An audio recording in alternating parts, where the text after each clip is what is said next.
നമുക്കത് തിരുവനന്തപുരത്ത് നിന്ന് നാഗർകോവിലേക്ക് ആക്കാം. ഒരു ചേഞ്ച് ആയിക്കോട്ടെ. എന്താ നീൽ, നീ എന്താടി വിചാരിച്ചത്? എല്ലാവരെയും എല്ലാ കാലവും പറ്റിക്കാന്നോ? അങ്ങനെ നടന്ന ചരിത്രമില്ലടി.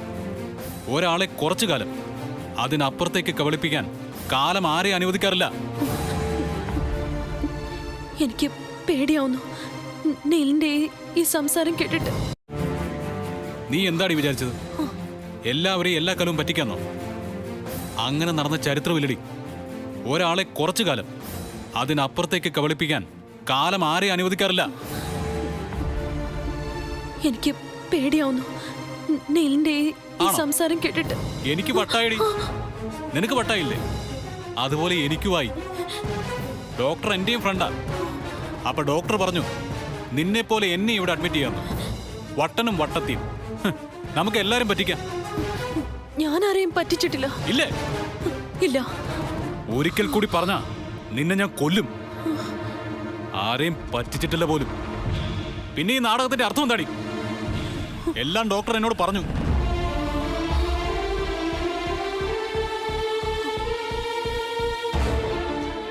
നിനക്കറിയാവോ, നിന്റെ ഈ കോപ്രായം കണ്ട് വിശ്വസിച്ച് സ്വാതി വീട്ടിൽ നിന്ന് ഇറങ്ങിപ്പോയി. ഞാൻ കൂടെ ഉണ്ടെങ്കിലല്ലേ നിന്റെ ഈ അസുഖം മാറൂ. മാറ്റിത്തരാടി. നിന്റെ എല്ലാ അസുഖങ്ങളും ഞാൻ ഇതോടെ മാറ്റിത്തരാം. അങ്ങനെ വലിയ പുണ്യാളനൊന്നും ആവണ്ട. എന്നെ പറഞ്ഞു പറ്റിച്ചതുകൊണ്ടാ ഞാനും പറ്റിച്ചത്. ഒരു മഹാൻ വന്നിരിക്കുന്നു. സ്വാതി ഇറങ്ങിപ്പോയെങ്കിലേ നന്നായതേ ഉള്ളൂ. അല്ലെങ്കിലും അവളുടെ സ്ഥാനം തെരുവിൽ തന്നെയാ. ഞാനാ നീലിനൊപ്പം താമസിക്കേണ്ടത്. നീ താമസിക്കുന്നത് എനിക്കൊന്ന് കാണണം. എന്റെ ഉള്ളിലെ കുറച്ച് സ്നേഹം നിന്നോട് ബാക്കിയുണ്ടായിരുന്നു. അതും കൂടി ഇല്ലാതാക്കുന്ന തരത്തിലാ നീ ഇപ്പൊ പെരുമാറിയത്. ഇപ്പൊ എന്റെ ഉള്ളിലെ നിന്നോട് ഒരു തുള്ളി സ്നേഹം പോലും ബാക്കിയില്ല. പകരം വെറുപ്പാ ഉള്ളത്. വെറുപ്പ്. ഇത്രയും തരം താഴാൻ പാടില്ല ആരും. ഇനിയിപ്പോ ശരിക്കും നിനക്ക് ഭ്രാന്ത് വന്നാലും ഞാൻ കാണാൻ വരില്ല. ഞാൻ പോവാ. ഇനി ഒരിക്കലും നമ്മൾ തമ്മിൽ കാണില്ല. പോയി അവളോടൊപ്പം ജീവിച്ചോ. എന്നെ ചതിച്ച നിങ്ങൾക്ക് ഒരു കാലത്ത് സ്വസ്ഥത കിട്ടില്ല. നിങ്ങളുടെ ജീവിതം ഒരു പരാജയമായിരിക്കും. ശപിക്കുക ഞാൻ. നിങ്ങളും അവളും അനുഭവിക്കും, നരകിക്കും. നിന്റെ ശാപം എനിക്ക് കേൾക്കാൻ പോകുന്നില്ലടി. കാരണം എന്റെ കൂടെ കഴിയുന്നത് നിന്നെ പോലെ കുരുട്ടുകുത്തിയ ഒരാളല്ല, സ്വാതിയ. അവളുള്ളോടത്തോളം കാലം എനിക്ക് ഒരു കുഴപ്പമുണ്ടാവില്ല. ഇനി ഉണ്ടായാലും ഞാനതൊക്കെ സഹിക്കും, സന്തോഷത്തോടെ. അവിടെ വന്നേ. അടുത്ത പ്ലാൻ എന്താണെന്ന് ഇപ്പൊ പറയണം.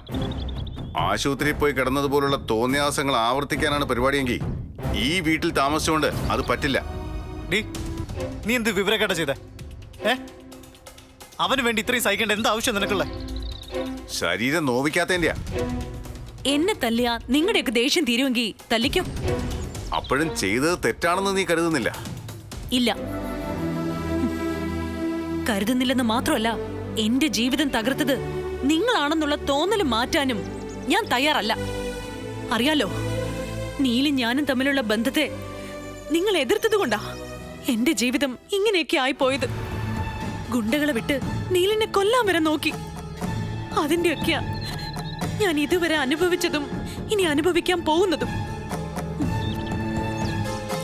എല്ലാം അവസാനിച്ചു എന്ന് ആരെങ്കിലും കരുതുന്നുണ്ടെങ്കിൽ അത് വെറുതെയാ. എന്നെ തോൽപ്പിക്കാമെന്ന് ഒരാളും വിചാരിക്കണ്ട. ഞങ്ങളെ ഇത്രമാത്രം തീ തിരിച്ചത് പോരടി നിനക്ക്. ഞാൻ എന്തു വേണോന്നാ നിങ്ങൾ പറയുന്നത്? എല്ലാം അങ്ങ് അവസാനിപ്പിക്കണം. എന്നിട്ട് ഞങ്ങൾ പറഞ്ഞത് അനുസരിച്ച് അങ്ങ് ജീവിക്കണം. നിനക്ക് നന്മയുണ്ടാവാത്ത ഒന്നും ഞങ്ങൾ ചെയ്യില്ല. നന്മ? നിങ്ങൾ ചെയ്ത നന്മ കൊണ്ടാ ഞാൻ ഇങ്ങനെ ആയത്. ഇനി ആ പഴകി തുരുമ്പിച്ച വാക്കുകൾ എന്നോട് പറയണമെന്നില്ല. ഞങ്ങളപ്പോ നീ ചെയ്യുന്ന എല്ലാ വൃത്തികേടുകളും സഹിച്ച് ജീവിക്കണമെന്നാണോ നീ പറയുന്നത്? നീലിനെ സ്വന്തമാക്കാൻ ഭ്രാന്തില്ലാഞ്ഞിട്ടും അതുണ്ടെന്ന് അഭിനയിച്ച് നീ ആശുപത്രി കിടന്നു. എന്നിട്ട് നിനക്ക് എന്താ കിട്ടിയത്? അവനെ നേടാൻ പറ്റിയോ? അതൊക്കെ പോട്ടെ. അതുകൊണ്ടുണ്ടായ മാനക്കേട് എത്ര വലുതാണെന്നാണ് ഇവള് വിചാരിച്ചു വെച്ചിരിക്കുന്നത്. നാളെ മറ്റൊരു ചെറുക്കനെ കെട്ടി സുഖമായിട്ട് ജീവിക്കാനുള്ള കുട്ടിയാ ഇവള്. ഒരാലോചന വരുമ്പോ ഭ്രാന്തിന് ചികിത്സ തേടിയിട്ടുള്ള ആളാണെന്ന് അറിഞ്ഞാ ആരെങ്കിലും ഇവിടെ കല്യാണം കഴിക്കാൻ തയ്യാറാവോ? എടീ, സ്വന്തം ജീവിതം തന്നെയാ നീ നശിപ്പിക്കുന്നത്. എന്റെ ജീവിതം എപ്പോഴേ നശിച്ചതാ. നീലുമായിട്ട് ഇഷ്ടത്തിലായിരുന്ന അന്ന് നിങ്ങളത് എതിർത്തില്ലായിരുന്നെങ്കിൽ ഞാനിന്ന് സുഖമായിട്ട് ജീവിച്ചേനെ. മതി, അത് തന്നെ പിന്നെയും പിന്നെയും പറഞ്ഞുകൊണ്ടിരിക്കണ്ട. നിന്റെ നല്ലതിന് വേണ്ടി തന്നെയാ ഞങ്ങളത് ചെയ്തത്. അതിൽ ഞങ്ങൾക്ക് ഒരു തരി പോലും കുറ്റബോധവും ഇല്ല.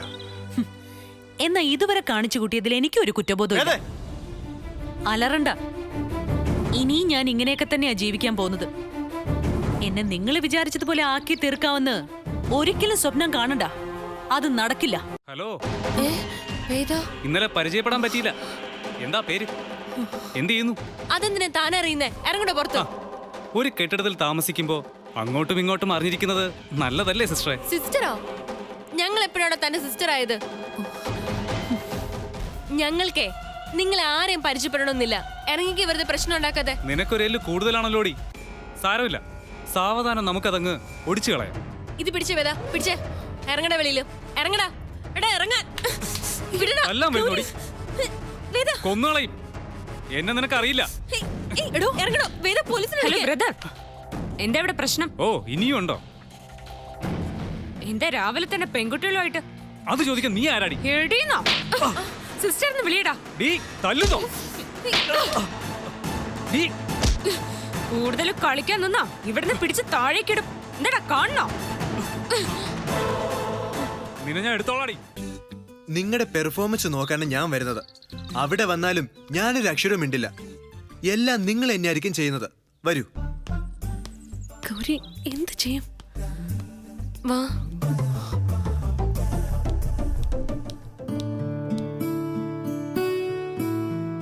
Good morning sir. Good morning.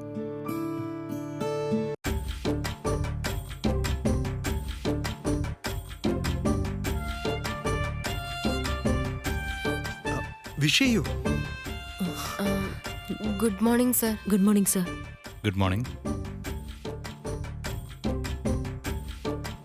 Sir പുതിയൊരു വണ്ടി എടുക്കാൻ പോകുന്നില്ലേ? അതിന്റെ ഫിനാൻസിന് വേണ്ടി സിഗ്മ ഫിനാൻസിലേക്ക് വിളിച്ചിരുന്നല്ലോ. ഓ, അവിടെ നിന്നാണോ? അപ്പൊ ഇവര് രണ്ടുപേരും? ഞങ്ങളുടെ പുതിയ സ്റ്റാഫാണ് സാർ. ആ, ആണോ? നന്നായി. ജോയിൻ ചെയ്തിട്ട് എത്ര നാളായി?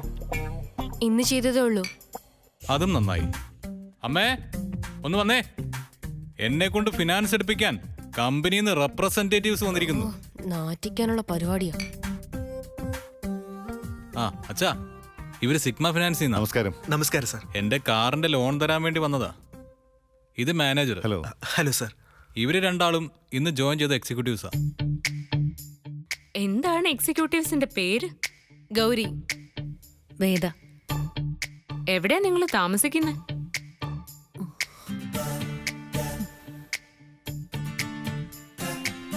ചോദിച്ചത് കേട്ടില്ലേ? എവിടെയാ താമസം? ഹോസ്റ്റലിലാ. അതെന്താ, സ്വന്തമായിട്ട് വീടില്ലേ? വീടുണ്ട്, അത് വിറ്റു. ഇനി പുതിയൊരെണ്ണം മേടിക്കണം. എന്ന കാര്യത്തിലേക്ക് കിടക്കാം. ആയിക്കോട്ടെ. വളരെ നല്ലൊരു ഓഫറാണ് സാർ ഞങ്ങൾ നിങ്ങൾക്ക് വേണ്ടി തരാൻ പോകുന്നത്. മറ്റാര് തരുന്നതിനേക്കാളും അട്രാക്റ്റീവായൊരു പാക്കേജാണ് സാറിന് വേണ്ടി ഞങ്ങൾ ഉണ്ടാക്കിയിരിക്കുന്നത്. MD-യുടെ സ്പെഷ്യൽ നിർദ്ദേശമായിരുന്നു അത്. എനിക്ക് കൂടുതലൊന്നും അറിയണ്ട. നാഷണൽ ബാങ്ക് തരുന്നതിനേക്കാൾ എത്ര പെർസെന്റേജ് താഴെയായിരിക്കും നിങ്ങളുടെ ഇൻട്രസ്റ്റ് റേറ്റ്? 0.5 സർ. അയ്യോ, അത് തീരെ കുറഞ്ഞു പോയല്ലോ. 0.75 വരെ ആക്കാം സാർ. എനിക്കൊരു ഫ്രണ്ടുണ്ട്. തന്റെ പേര് തന്നെയാ, വേദ. അവിടെ അച്ഛനൊരു കഴുത്തറപ്പം പലിശക്കാരനാ, ഒരു വാസുദേവൻ. അയാളോട് എടുത്താൽ പോലും എന്റെ ഒരു പരിചയം വെച്ച് 2% കുറച്ച് തരും. ആണോ? എന്നിട്ടാണോ ഇവരിങ്ങനെ പറയുന്നേ? ഏട്ടാ, ഇവരുടെ കയ്യിൽ നിന്ന് എടുക്കണ്ട. നമുക്ക് അങ്ങേര് മതി, വാസുദേവൻ. അങ്ങനെ പറയരുത് സർ. ഈ വാസുദേവൻ എന്നൊക്കെ പറയുന്നത് വെറും എന്താ പറയാ, വെറും വട്ടിപ്പലിശക്കാരനാ സർ.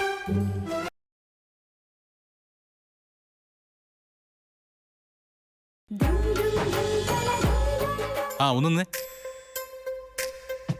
മുല്ലപ്പൂ ഇങ്ങനെയാണോ ചൂടുന്നത്? തിരിഞ്ഞു, ഞാൻ ശരിയാക്കി തരാം.